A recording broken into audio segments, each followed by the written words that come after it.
All right, welcome to Now This Is Podcasting. I'm your host, Connor. I'm here with Jaden and Calvin. Thanks for having me. And we are doing one that we've talked about for a while. This was suggested to us by Elisa Derry. She left a comment on our YouTube channel a while ago saying to watch Denis Villeneuve film Incendies. And we had done a lot of other stuff in his filmography, so it's cool to finally get to do this one.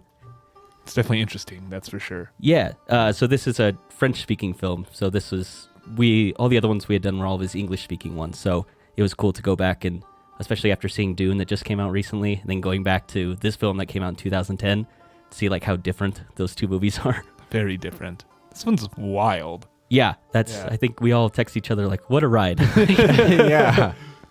So yeah, like I said, this came out in 2010, had a budget of $6.5 million, and it made 16, which I think is, they said it was really successful in Ontario. Like that's considered a pretty big movie. Yeah. It got nominated for like awards and stuff too. Yeah. Yeah. It's 2 hours and 10 minutes, and I was totally engaged the whole way through it. I think it's a fascinating story, and it's told in a really good way. I love the premise and how the whole kind of adventure kicks off. This is a great movie. Jaden, what's your first impression of this one? Definitely insane. It's a little bit of a slow burn. It's Denis Villeneuve, so I feel like that's kind of his style. Yeah, it's wild. It's really intense. The ending is shocking, to say the least. And yeah, I think it's a really, really good movie. Right. Yeah. So it was actually based on a play that came out in 2005 by Wajdi Mawad. And it's a fictional world. I mean, not a fictional world, but it's never specifically said like where it takes place. It's filmed in Jordan, but it's never like pointed out like where it is or what the specific conflict it is. And so that's something that Denis Villeneuve even had to say about it. He said he realizes the relevance it has, but it has no historical value at all, and that it's total fiction.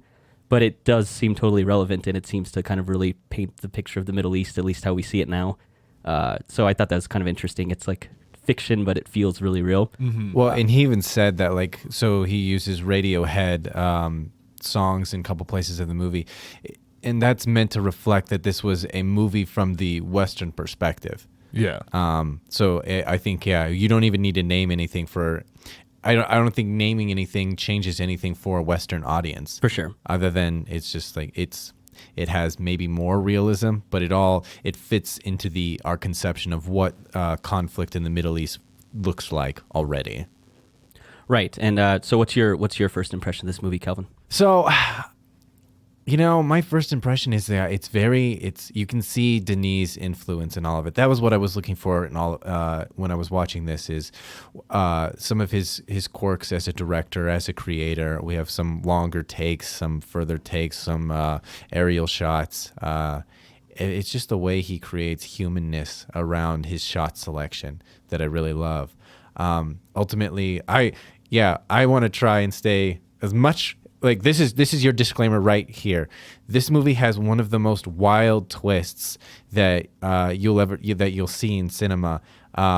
If you want to know it before we're gonna go on, we're gonna spoil it really quickly here, right? Because it is so important to explaining why this movie is successful. Is that twist can be really melodramatic in the way that.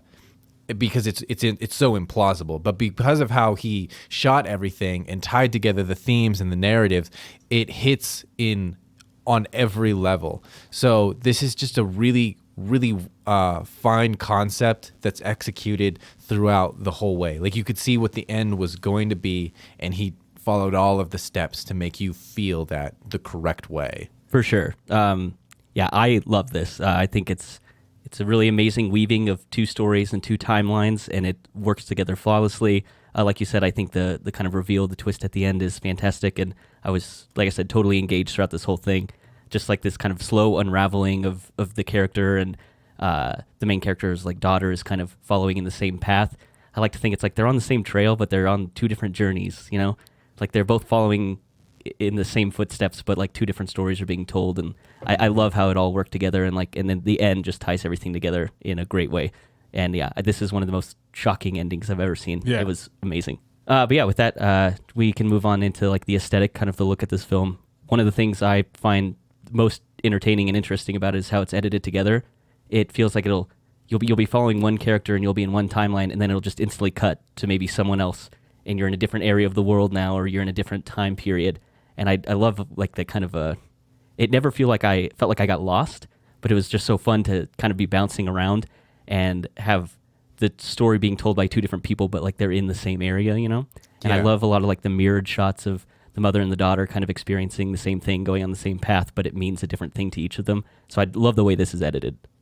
Yeah, and it doesn't feel like out of place. Like you were saying, we're bouncing around, but we stay so close within the context of what's happening that things are just different enough that the idea is just more well-rounded, more shaped of the dynamic of what each of these characters are feeling, and not necessarily like that this is a jump cut completely to a different place and a place in time. If it had been doing that, this movie would really be really awkward. But it's just different enough that you don't realize actually at first that we've cut to a different timeline. Yeah, there was a couple parts where it took me a second to realize what was happening and get like used to that part of the movie. Because at first I was like, wait, what's going on? And then I was like, oh, this is actually really cool. Like, I'm surprised this is working so well. Like, I didn't get confused, because that's something that in other movies has definitely confused me before. And I'm like, wait, where are we right now? But this is very cohesive and it works well together. Yeah. Yeah. I think, there's a version of this movie that's really janky and disjointed, and you have to rewind it a couple times to be like, wait, where am I right now? But Yeah. I love it all seemed to work together. Yeah. And that's just, I think it's just a really cool way. I don't think I've seen a lot of movies edited that way, or at least edited in a way that it felt like it worked. Yeah. Yeah, that either wasn't coddling you or just was being too pretentious. This is that perfect middle ground where this is a high-minded concept, but we're going to make sure that everyone, that we're not going to hold your hand, but we're going to give you enough clues that as long as you're just awake, you're going to get it. That's such a good way to put it. I just, like, for example, like season 1 of The Witcher, like, it took me so long to figure out what was going on in that show. Calvin and I literally talked about that last night. Yeah. It's like that show, in my mind, works out so much better if it's linear. Yeah, it does, absolutely. Because I was confused. Like, I didn't know for like 4 episodes. Yeah. That's what was happening. And that's a really good example of using that kind of medium or that editing to switch between timelines that didn't work at all for me. Yeah. But it works out like really Yeah, it great works in this. really, really well in this one. I'm so glad you brought that up. Yeah, Yeah. because Calvin and I were literally complaining about that last night. Yeah. Yeah, well, I wasn't. You were. Oh, okay. I would have said that it would have been better if they were different episodes. Like each episode had focused on something else. Because Right. for in the medium of television, that would have worked fine because we're not constantly being tested within the same space. Within the same awareness of what the story is. Yeah. So I also love like all the mirrored scenes between Nawal and her daughter. Like you'll see her on the bus, and it's this big wide shot, like she's leaning up against the window sleeping, and then it'll cut to her daughter, and it's like a really similar scene. And that all still works for me. It's not like boring to see stuff repeated because I just like how their stories are being mirrored in this movie. So I think there's a lot of cool scenes like that. Yeah, and then like you stated earlier, it really shows them like being on the same path, but yet separate journeys. I think it's a really good way of showing that too. Yeah, and it's really obvious that they're doing those things, but they're not like making it the point. You know what I mean? Yeah. It would be one thing if it was like a time travel movie and it was the point to give you a shot like that. It has a thematic meaning as well, which is why none of these feel tired after seeing them, seeing this repeated shot of different timelines over and over. I want to get into the score now. I don't think there's a lot to it, which is fine. I think a lot of it it's like really silent throughout it, which like adds to kind of the unease and kind of uncomfortable parts of it. But there's a Radiohead song in it. Two. Is it not just the same song twice? There is one song that's played twice. It's something fight war. I don't remember. That's okay. Yeah, and then spinning plates. Right. And I really like how it's used. It's at the very beginning, and you're seeing like the kids getting their heads shaved, and that song's playing. And I really like how it's utilized, and you get like the zoom in on the kid. He's just staring at the camera, and I think it really sets you up to be like, you're really in for one in this movie. Yep. It's I love how it starts out, and I think the music is a great element in that. So I think it works fine there as the intro to your movie. But I honestly like it didn't have any music at first. It was just that really long shot of that palm tree, and then we dolly back and zoom in or zoom out so we see the room that the camera's actually in. Then we see all of the children. I think it's such a confusing scene for like someone to look into, like what is happening, what are all these boys. You don't really need the music. The other ones work way worse for me, And it's only because of what I realized when I was making movies. Like, when you use a song like that, the song, especially when it's a big song that everybody knows, that's what your movie becomes. What your shot becomes. It becomes that song. Like, oh yeah, I remember that because that's the part where Spinning Plates plays. And I love Spinning Plates, and it has all of these meanings to me. And then you actually go back, okay, what did that scene mean to you? Like, oh, I don't know. Like, you've just projected everything that you feel about spinning plates onto that scene, and you actually miss everything that's there. All of the emotion associated with it is really more of your own life, and that's why I don't like big music like that in places, is because it takes away from the image and what you're actually trying to say there. It says more about the audience experience and less about what you're creating. Yeah, I think I like you bringing that up because I think it's not really a problem, but like Guardians of the Galaxy, it's like you watch that movie and you're like, oh, I love this scene. This is where Swedish Fish is playing. Yeah. And it's like you attach a lot of what happens. So much of that movie is just the score. Yeah. Yeah. And so I guess you're probably right. Like having a big, well-known song put in this movie probably does detract from what's actually happening on screen because you're so focused. I mean, yeah, like you said, it ends up becoming about the music and not about what you're seeing. I still liked it. I thought it was fine. Yeah, and it's the difference between Guardians of the Galaxy, where that's just supposed to be fun. It's supposed to be basically a dance movie. Like, Yeah. like that's kind of like what I like to think about it is it's just a bunch of hits that like, oh yeah, I remember this as a kid, and look at all these quirky characters doing these songs, or like my parents used to listen to this music. But in the service of drama, when you're trying to say something, Guardians of the Galaxy never tries to say anything. Like there's a clear idea of what Incendies wants to be, and it doesn't have anything to do with music. So that's really the biggest difference too. It's what each genre uses, the way each genre uses music for what it wants to be. No, I think that's a totally fair point. Next, I want to talk about I love the pools as a motif. They show up a couple times in this movie. It's where Nawa, she's like finds out, like that's kind of the big reveal. I don't know if we want to get into that quite yet, but she has like a stroke at the pool. Her daughter seems to use it as kind of a way to escape, and she's like swimming laps in the pool. Later on, her and her brother are in a pool. It seems like kind of working out some frustration, and they become closer through it. So I love the pool showing up at different parts in the movie.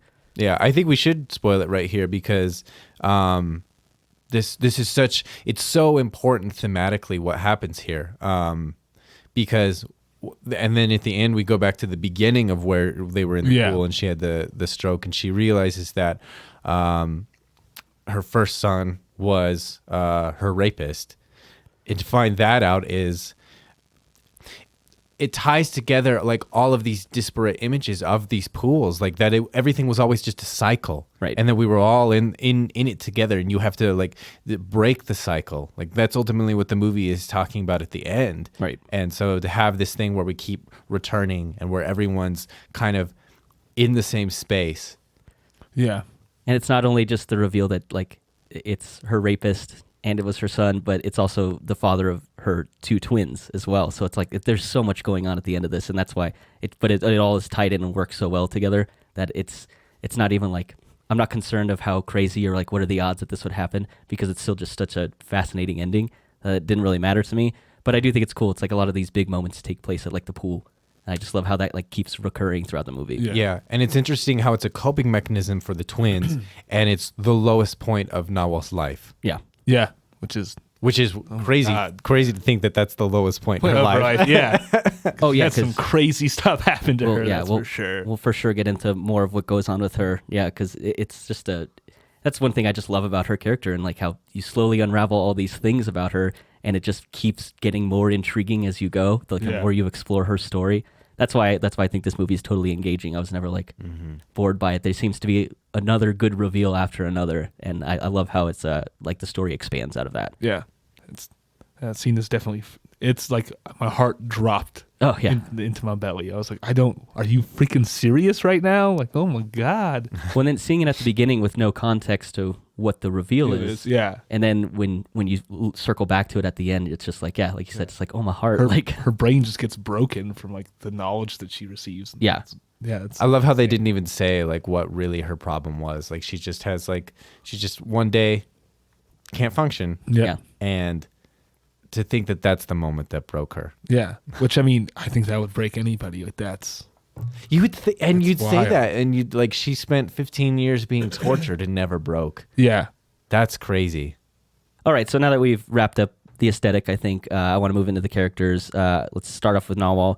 She's played by Lubna Azabal, and it seems like there's always complaints about like, oh, there's no good female leads. And this movie has two great female actors, like strong female lead, and I love it. She has like all this conviction despite like all this like trauma and terror that's going on around her, and when she's being tortured, like she still like sings in the prison, and like she's really righteous and has like conviction in what she's doing, and I just think she's a good, powerful, strong female character. So if you want to complain about those, like, stop and go watch Incendies, because you get two of them in this movie. Yeah. I love that. They're both like, they do amazing jobs. Yeah, and they're also not propping up male characters.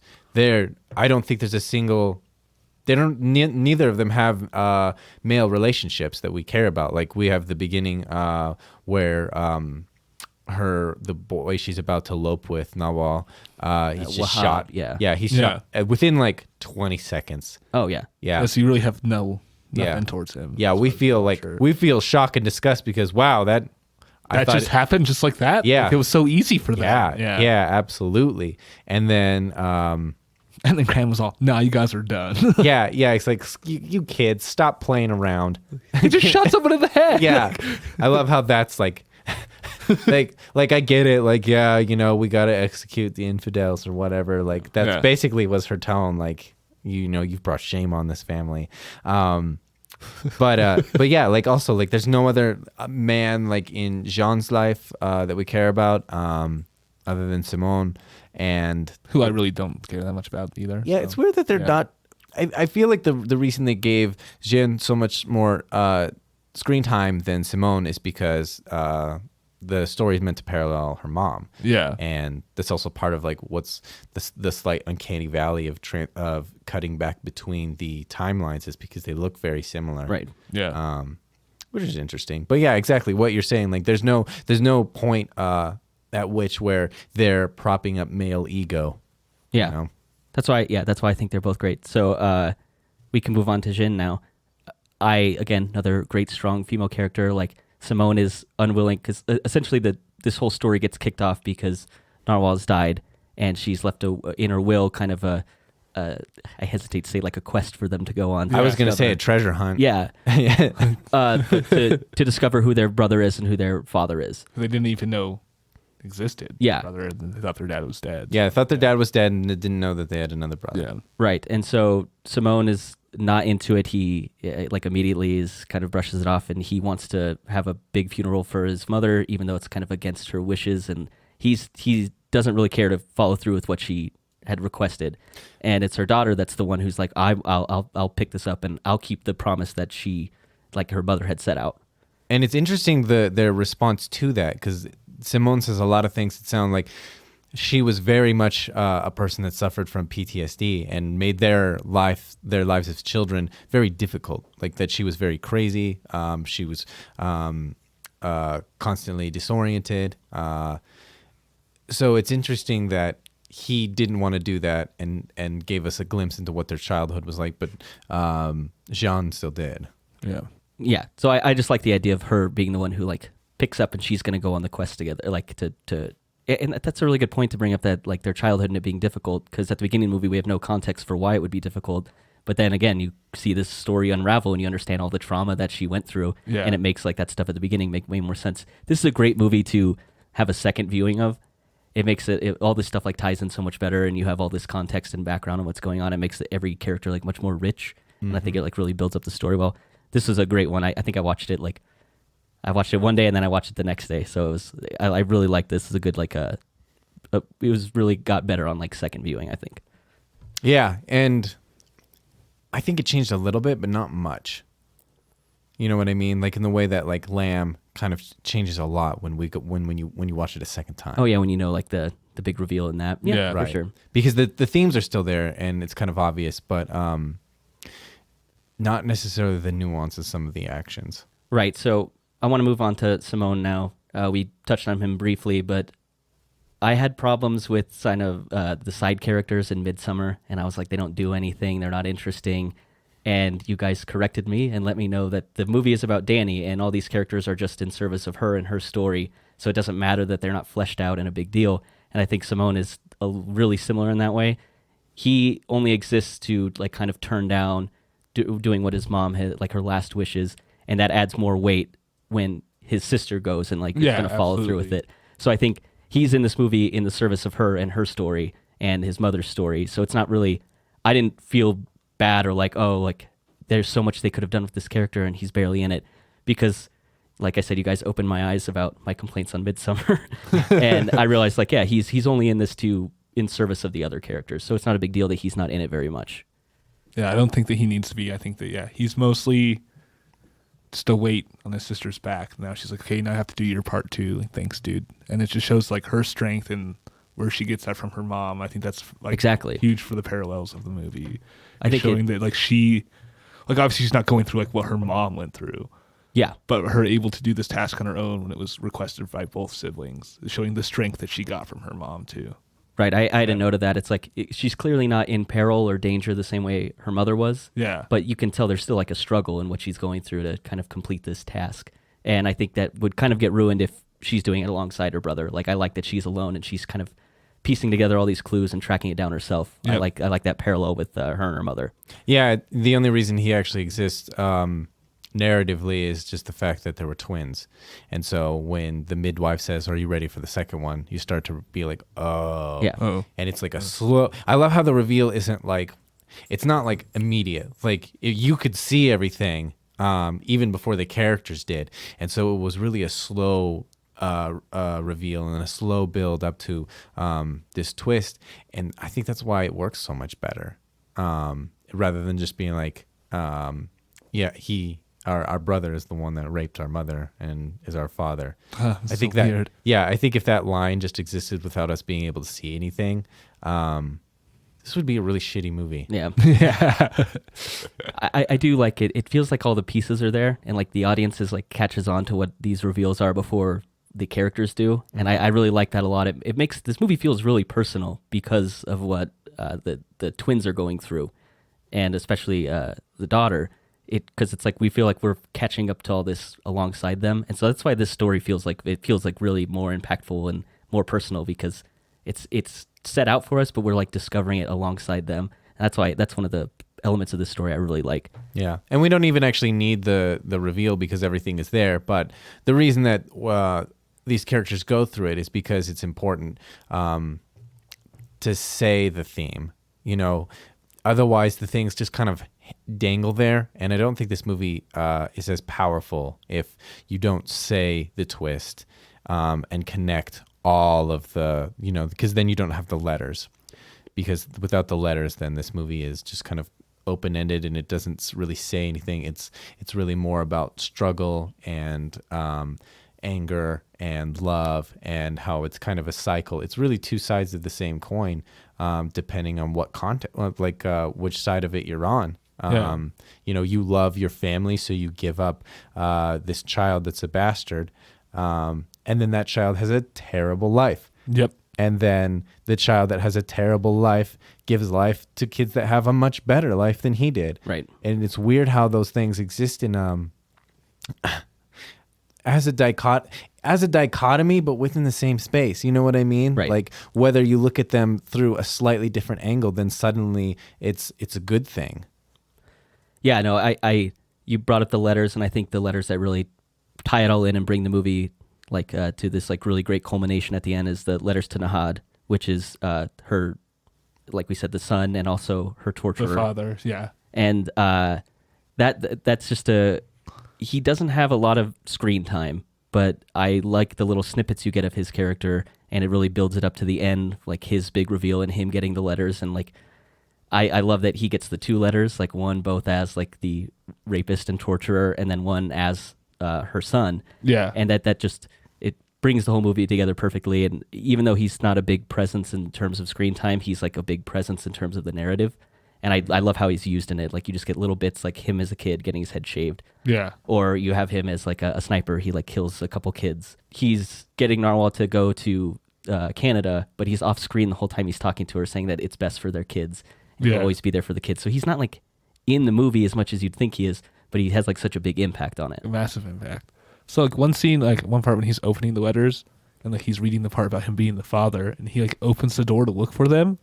Bro, what were you gonna say? Yeah, yeah. So what were you gonna do there? Like I don't know, like, and it's just I think it almost would have worked better if you would have read the son letter first, and then at the end been like prisoner 72. He'd be like, oh my god, and kind of realized it then. But Yeah, I think Yeah. it's like I have differing opinions on that, because I feel like then the movie isn't saying what it wants. If you do it son father, it's like he really needs to face who he is. yeah, And I think that that says something different than what the whole rest of like. Then it really would have been like. Then these strong female characters would have been in the realization, the building up of a male character in Yeah. the end. that's fair. Yeah, okay. Yeah. Yeah, I do like the idea of him. He needs to come to terms with him being the torturer and rapist first, and then because the story it's sort of about like love and redemption, and I think it's in the letter that Narwhal leaves to the twins, saying that like there's nothing more important than being together. And so I think if you start off with the letter of him as the son, and then start with him being the bad, and then end with him being the bad guy, you don't really fit that theme. That makes of, like sense. it's about Yeah. love and being Okay. together. I was just like more of like shock factor. That's what I Yeah, wanted. I for agree with sure, you. yeah. For shock factor, yeah. But for the absolutely. narrative of the story, yeah, it definitely makes sense because It also has kind of I think it's a fun use of the camera. It's a little on the nose, but it's like he's reading the letter, and then he opens up the second letter, and the camera moves to his shadow, and that's all that's in the frame. So it's like the two different Ooh. people reading it. I missed that. See, look at, I don't even need to be here anymore. But I love that it's like the perspective of him, as the torturer, and then also as the son, and using that like a visual way of telling that is also like really great. I thought it was a little on the nose, but I still just liked it so much that I didn't mind. But it was a neat little. I missed it, so Yeah. I don't think it was too on the Oh, nose. okay. But yeah, I think I really like how his character is used. And another thing that I find interesting about him is he's done all these terrible things, and basically he gets a get out of jail free card. He just gets to go to Canada, where the other family has been living. And Narwhal had to go through all these trials and tribulations, and these incredibly traumatic experiences. And then she gets to Canada, and it's still like she still has struggle, like she still has PTSD from it, and like her kids think that she's a little off her rocker sometimes. And so it's frustrating in that way that like he's a much worse person, but basically he got the same outcome with like none of the consequences. yeah. And Narwhal had to do all this other stuff to get to Canada. And it's a frustrating part of the movie, but I also I like that she had these trials to go through. Yeah. Yeah, and I think it makes sense in that because what she was saying, she's like, I wanted to break the cycle, break the chain, and you do that by giving him a happy ending, like the ending, like the life that she couldn't give him because of her circumstances, because of her choices, he now gets to have, and she's okay with that, which is frustrating for us because we want redemption, we want justice, and she just wants everything that she couldn't have given him in the first place. Right. Yeah. Which is just like really well put in the letter that she gives to him. It's like, Right. it's like, oh, this is to you as my son, and I love you. And if something, even though bad things happened, it's all still beautiful because of you and like because of this family. And so yeah, I think you need to have like a good ending, and you can't have revenge story where they get him and there's a version of this movie I think that has a really bad ending where they like execute him or something. Yeah. Like, they're like, that's for mom. Yeah, or it's like Taken. Yeah. Oh, yeah. Liam Neeson just shows up out of nowhere. And then I just really love like the last scene. It's because part of like the stipulation for her funeral is that she doesn't want a gravestone until they've like completed this task, and then she gets to have one, and then you get the last shot of Nahad like at the cemetery, and he's looking at the gravestone. So I love how like that all ties in. Like everything in this movie just ties in so well together. Yeah. I love the ending. I also love that I couldn't tell who was looking at the gravestone at first. Yeah, me either. I didn't know who it was, and then you find out, and like, oh Yeah, shit. because you get the backside and Not necessarily front expecting side. him to be there either. 'Cause, Right. like, yeah. It's I don't know if he knows what kind of person he is or what, because he's obviously like told to do certain things growing up and put in a certain environment. I mean, he raped somebody. That's when you're a bad person, but Mm-hmm. I know, it's weird. It's a weird scenario. Yeah. Yeah. So I want to move on from the characters to some of the religious aspects of this movie, and they're not like. What I do find interesting is that it's this conflict, but it's not, like Denise said, it's not historically accurate. It's just kind of in the movie, and that's one of the things I really like about this is it's really just the backdrop for this story to be told. Like the focus isn't really about Christians versus Muslims, or like it's not about the rebellion. It's not about the refugees. It's just like the backdrop for it. And we talked about Pan's Labyrinth not too long ago, and one of my big problems with that is it's two storylines that are given the same amount of time and weight, when it really needs to be a fantasy story with this rebellion taking place in the background. Like it just needs to be the setting. And this movie executes it perfectly. Yeah, like it was really funny that we watched this right after doing Pan's Labyrinth, because this is exactly what I said Pan's Labyrinth should be. Like have the rebel plot going on in the background, and you just kind of pick from that thematically. Like these characters and things are happening in the background. We get the overall atmosphere, but the central part of the movie is already happening in this microcosm. We don't need to see the macrocosm as well. Right. Like it's little stuffs that Nawal does during it, like how she ends up in prison because she executes, I don't know, some dignitary, someone high up in the government, I assume. That's not like the point of the story. It's not about her involvement in the rebellion, really. It's just puts her in different places to move the story along. That way we get these like more is revealed about her and her past. Mm-hmm. But the point of the movie is not like, and I think it's really obvious the point of the movie, isn't it? Because we're not even told what the real conflict is, and it's not. Yeah, it's not a war movie. Yeah, it's not what it is at all. And I think definitely benefits from that. Just having that as part of like the background of the story, not necessarily, not being a focal point at all. Yeah, so I think it works really well. Which is Pan's Labyrinth did it all wrong. Yeah. And then that brings up some of like the more of the religion in this movie. One of the things that just makes me so uncomfortable is like the idea of like total devotion to rules that don't seem to make any sense. Like she's going to be killed by her brothers, and like her boyfriend or whomever she's had the baby with, Wahab, like he's killed immediately. Yeah. And the only thing that stops her from being executed as well is that her grandma steps in and stops it from happening. But even then that leads to a scene where she's like, the grandmother's berating her and she's like, what am I supposed to do? Kill you now? And that's just an aspect of this movie in religion that makes me very uncomfortable, which is perfect. It fits in really well in this movie. It's like disgusting, like when her brothers are arguing about who gets to kill her. And stuff. Yeah. It's like, I was like, that's fucking horrible. Like what? I mean, this is something that's going on in your guys' brains right now. Like, yeah, and I think the biggest problem I have with blind devotion to rules is a lot of people forget what the spirit of those rules were. Like a lot of times it's to keep you safe, it's to keep you happy. It's preservation of life. So when you get to something that's when it's a sin or something that's ultimately like the difference between killing someone and like not living a good enough life, I think you misunderstand what the whole point of religion is. So the fact that things can get so dogmatic and so caught up in like good and wrong and in like a cosmic sense in our daily lives is so unsettling to watch. Like people just see the balance of good and evil within people's actions. Like, oh, that's instant death. Yeah. Yeah.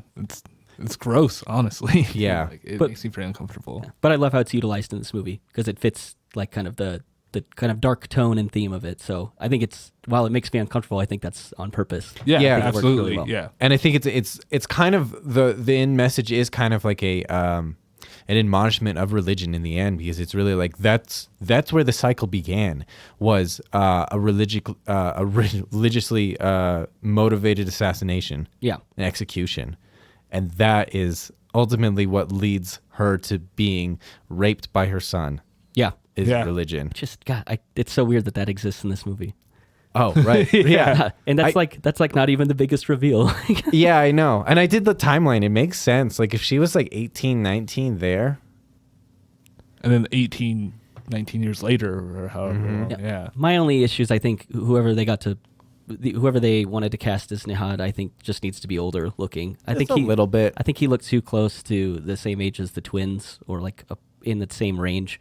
I just think he needed to look a little older, and I think that would have sold it better for me. Yeah. But overall, it doesn't really matter to me because I just like the story so much that it's not a miscast like Bradley Cooper in Nightmare Alley. Yeah, that's a special class of miscast. Yeah. And then I also the idea of like her sins carrying on and like the shame she brought her family hasn't even gone away. Nawal's daughter ends up in the village that her mother grew up in, and she's speaking to a family there, and they're kind of shaming her for the shame that she brought to the family, decades earlier. And it's one of them says like, "Oh, you're looking for your father, but you don't even know your mother." So the idea of just like that, the contempt still exists, even though it's so much time has passed, and that even like the daughter is being blamed for this, even though she had nothing to do with it. I think it's all just kind of the worst parts of like religious devotion. Yeah. It's just, yeah. Not that I don't have a problem with anyone who's religious. I have a problem if you kind of if you're using it to like harm people, and this movie does that. Yeah. Yeah. And it's weird how it's all within the concept of sex. Like it has nothing to do with like anyone actually ever being hurt. Right. So it just sucks. Yeah. It's just a patriarchal thing. Yeah. Like that's the whole point of this, which I think is interesting then that all of our characters are female. Right. So I want to move into some scenes now that I think these are like big important ones. We talked about Wahab being killed, and then the grandmother, berating her and everything, and you find out, like she's gonna have this son, but kind of the trade-off is that she's not gonna be the mother anymore. Like he's gonna go to an orphanage, and she's gonna move away and go to college, and all this stuff is gonna happen, and then it leads to, I think, one of my other favorite scenes is the bus burning. Mm. And that's one of another like really good use of editing, because she gets off the bus and it's on fire, and then you just have a cut straight to her like in the same position, but the bus is not on fire anymore. Like it shows a lot of time has passed, and she's like just still in the same place, like I think like processing everything that's happened still, and without like having any dialogue or a big thematic score going on, you can see that this character is experiencing a lot, and it's just because of like really good editing. Yeah. The other one I find really interesting is the when she's getting introduced as assistant Professor Marwan, and the professor is talking about mathematics. Oh, right. And how you're going on a journey now in pure mathematics where things don't make sense. You're not going to find real answers, and how those lines are just so perfect for this. And then later on, he's doing math, and he's like, it doesn't make sense. Yeah, exactly. And how it's really just a metaphor for what all of this movie means. You're not going to get any answers out of it. You're just going to get these really hard feelings. Like, are there villains here? It's tough to really say, even though Abu Tarek did so many awful, awful things. He's a product of a religion not caring about him. Right. Because it's an equation they're talking about where it's like you can take any positive integer, and if you multiply it by 2 or divide by 3, you can always get a number to eventually equal 1. And like that was the whole point, and that's when you get Simone at the end where he's like, can 1 + 1 = 1? So it's kind of cool how they like tie that algorithm back into it. That scene also has like one of the most interesting shots in it. It's a view of the classroom, but it looks like the camera is like up at the ceiling. I don't know if you guys looked at it or noticed it, but I was like, what an interesting shot selection. It's I don't know that I've seen anything like that before. I have. Like the stairs are stepped. It's just a really low ceiling up at the top of the classroom. Right.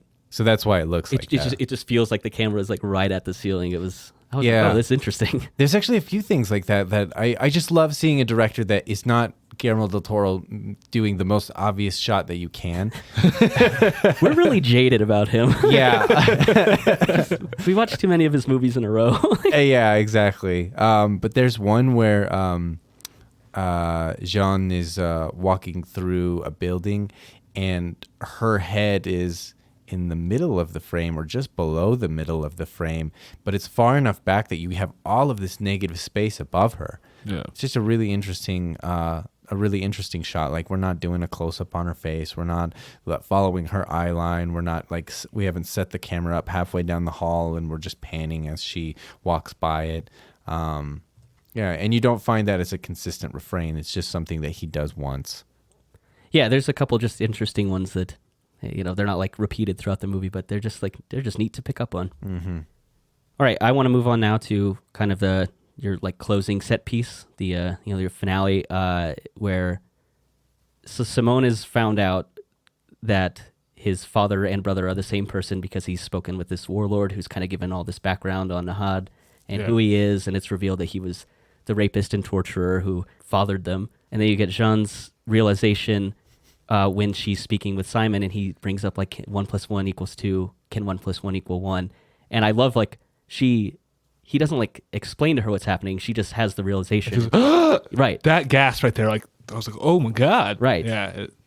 And then you move on to Nawal at the pool. Like we have that jump in time again. Yeah. Where she sees Nahad's foot and it has the tattoo. So she has now come to that realization that he's in Canada now too.